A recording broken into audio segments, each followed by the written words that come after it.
Breaking news చూస్తున్న మహారాష్ట్రలోని ముంబైలో ఇటీవల భారీ హోర్డింగ్ పడిపోవడంతో 20 మంది మరణించగా 100 మంది గాయపడ్డారు.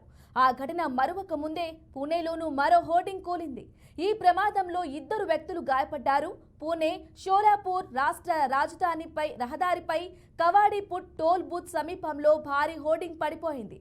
ఈ ప్రమాదంలో గోల్మహౌర్ లాన్ ముందు వరుణి కోసం తీసుకొచ్చిన గుర్రం కూడా తీవ్రంగా గాయపడింది.